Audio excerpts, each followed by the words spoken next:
Now, South Africa, welcome back to Squatter Camp Podcast, another episode. We keep dropping, we keep talking about these issues. If you're still wondering why our country does not have some kind of progress, one of the reasons why we are stagnant here is because of politicians continue to focus on non-important issues, whereas the reality is that South Africans are suffering.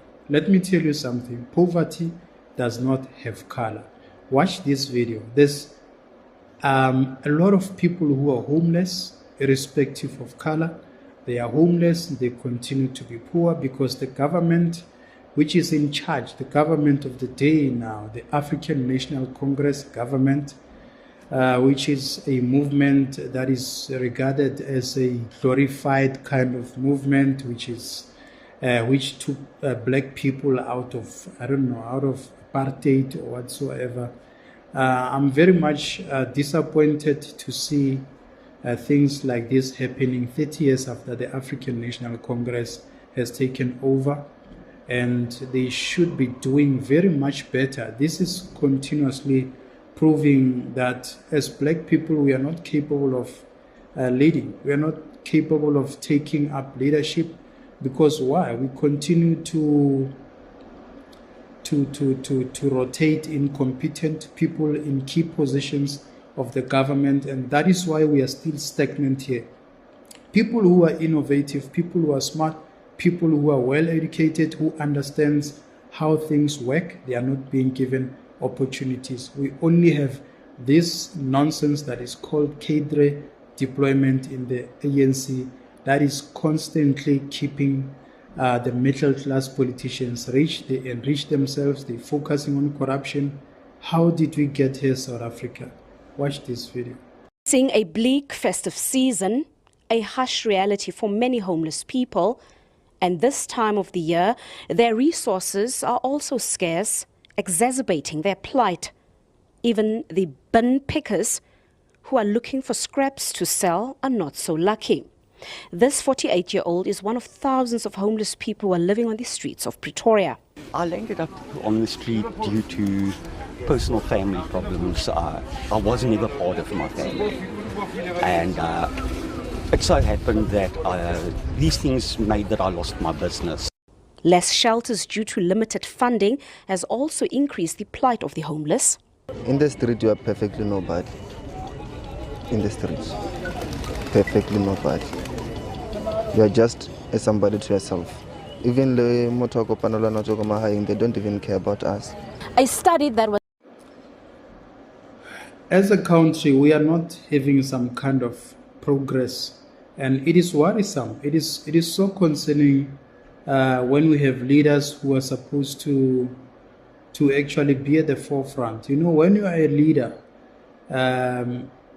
anything that strikes should strike you first. And these kind of realities, they don't bother our politicians. They continue to live their fleshy lives. They continue to be corrupt, and they continue to benefit from tenders and all of that, while our people do not have some kind of shelter. And by the way, on the same note, this homelessness is actually increasing every year. You remember during the COVID, that was the worst because a lot of people have lost jobs, and some of the people who were affected by COVID-19 have not actually recovered from that traumatic experience of being having to be in a lockdown in a house where you don't have any kind of plan, any kind of income. People have lost incomes and all of that. And yet we have politicians who are focusing on things which should not really be bothering us. This is the reason why when we talk about these issues, we pointed MKP, we pointed EFF, we pointed African National Congress, because those are the influential political parties that actually, quite frankly, a lot of black people are still voting for those political parties. For what reason, I don't know. If you're still voting for the African National Congress today, I don't understand why do you still vote for these people, because they don't care about you. So why do you care about keeping them in parliament earning a salary of 100K a month and doing absolutely nothing for you. They've got no plan. They are just creating freebies. They can't find drug abuse. They can't fight drug abuse, the teenage pregnancy, unemployment, and all of those things. The biggest issue here that we are facing is homelessness, that people continue to be homeless. Some of these people, they were business people. They've lost their fortune and they're trying to recover. You listen to this man. He says, I'm trying to recover, but it's difficult for me because I can't get my life back. Let's continue watching, Squatters. Percent of homeless people land on the streets after losing their jobs. More than 20% found themselves destitute due to substance abuse like alcohol and drug addiction. And the streets of Pretoria attest to this, with more and more new faces finding themselves destitute here. It's difficult. It's really difficult. There's some of us that are fighting to try and get our lives back. And just as you think that you start getting something together and you can focus on bigger things, you're in a situation where the people you're living with steal everything, and you just don't have the proper support from anywhere to get the right help. What are the dangers that you face on these streets? You can be killed at any point in time. You're surrounded by people that are abusing drugs and alcohol, and there's just no safety for you. So I believe we all understand that legally one should only own one RDP house, because those are subsidy houses that are provided by the government, but the ANC government has allowed the rot, to reach a point whereby now it's stinky everywhere, there's vacuum everywhere, and we don't know where to go anymore. So how can an immigrant who's from Nigeria come to our country and own 800 RDP houses, and you can't even own one? People are homeless and someone owns up to 800 RDP houses. Let me tell you something, by the way, Squatters. These things, they are not coincidental.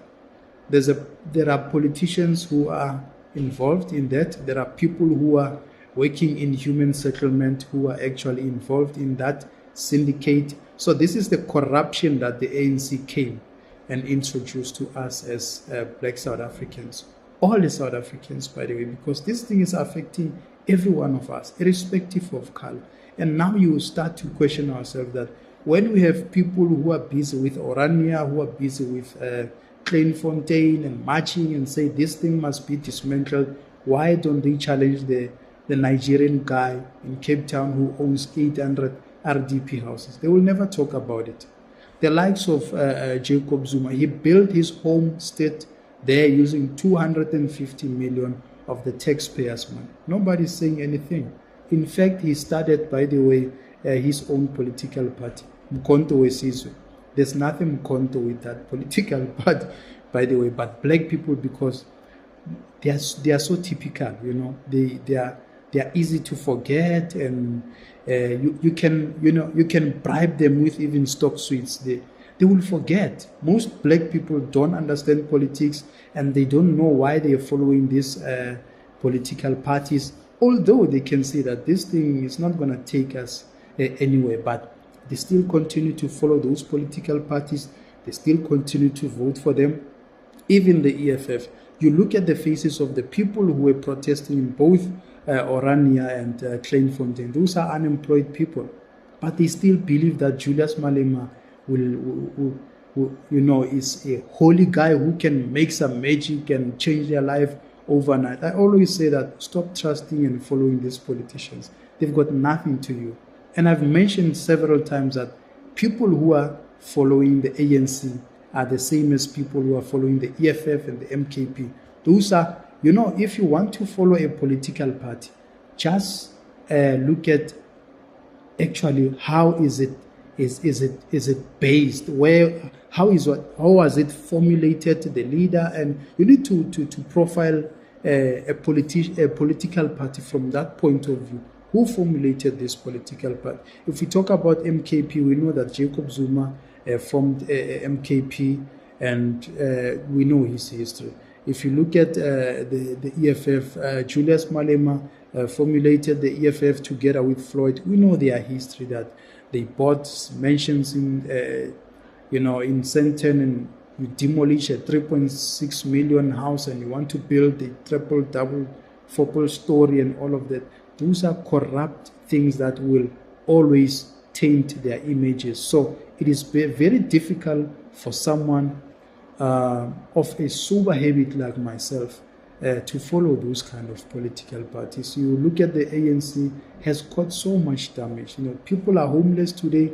People are unemployed today. There's too much crime. Crime is all-time high, and they can't fight crime because they themselves are participating and benefiting from crime. Let's actually, get this thing straight, because it's not going to help us anymore. It's not going to help us. And we ask ourselves, where is this country going? 800 RDP houses by a Nigerian guy. How did it happen? Under whose nose? The government knows about that, most definitely. He collects rent and he does all of those things. And then, well, as a patriotic citizen, we happen to stuck here and we are helpless. Let's watch this video. There's a Nigerian based in Cape Town. He owns 800 RDP houses. Our people are paying rent to him. Now, you must tell me, what type of government do we have? There's others here.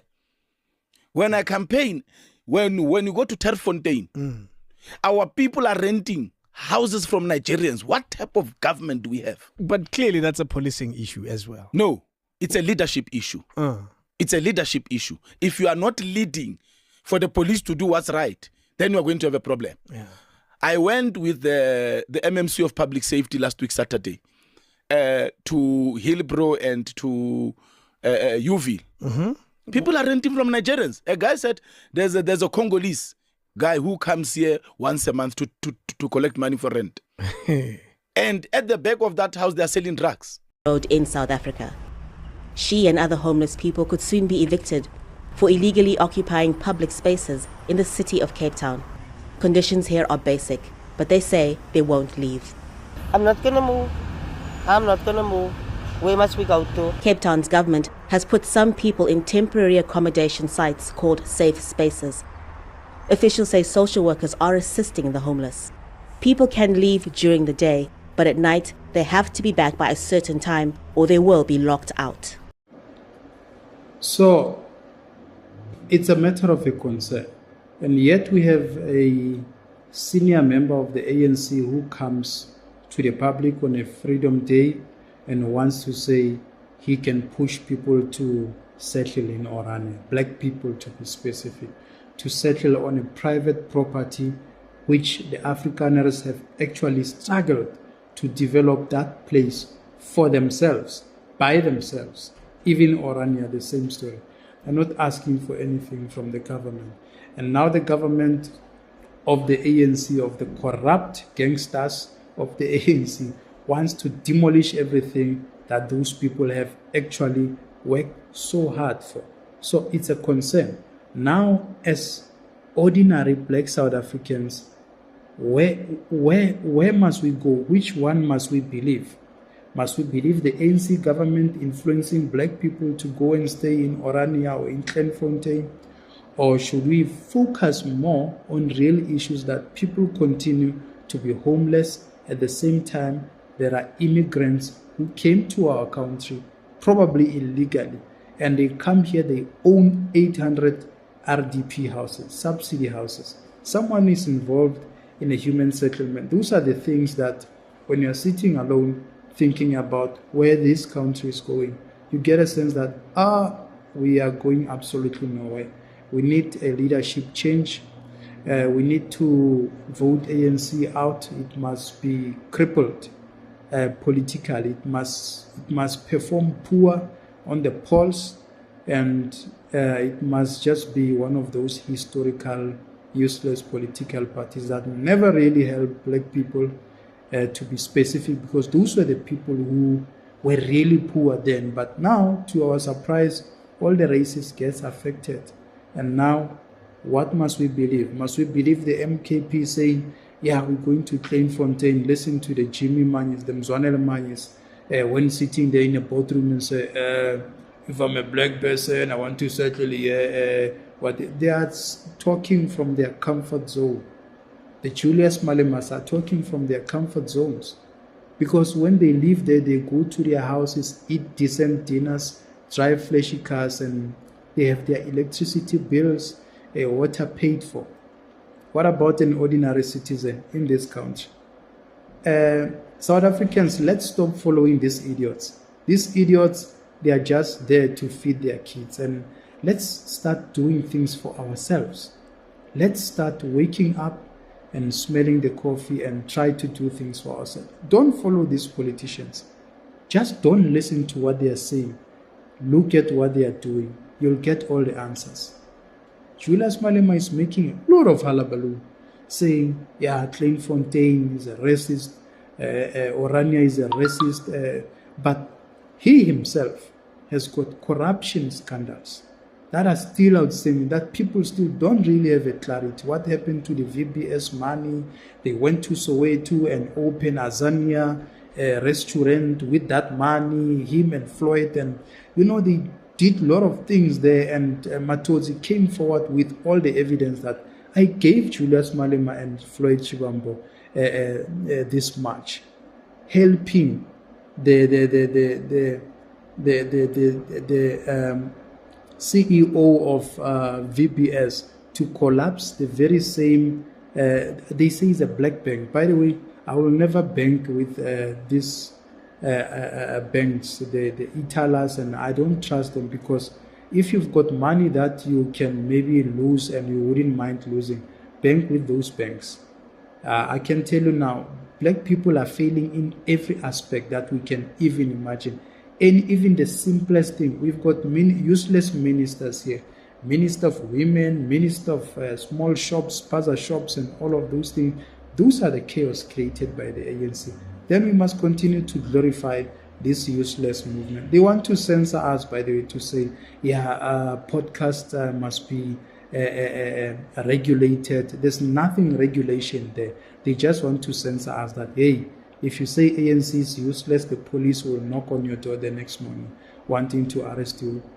They are creating their mini Zimbabwe kind of approach here when it comes to this. They must just let us talk whatever the crap we're talking. If they're doing a good job, well, it doesn't affect them. Maybe we are just being naive. But if they are not doing what they're supposed to be doing, they'll have time to want to silence us, to say, no, these podcasters, they must just be quiet. With the content creators, we talk about what we see, and we supply the evidence with videos and all of that to show that, listen, good people, you are in government, you've got political power, but you're doing absolutely nothing.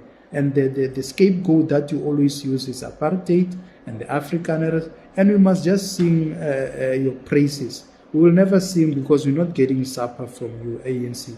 ANC has never done anything for the young people of this country, including myself. I never benefited a cent from ANC. I never got a tender. I don't have any case of corruption or whatsoever. So it's difficult for them, for people like us, to get a leverage of something that they can really. They want to silence us through regulations, but we are hungry. We never stole anything from the people.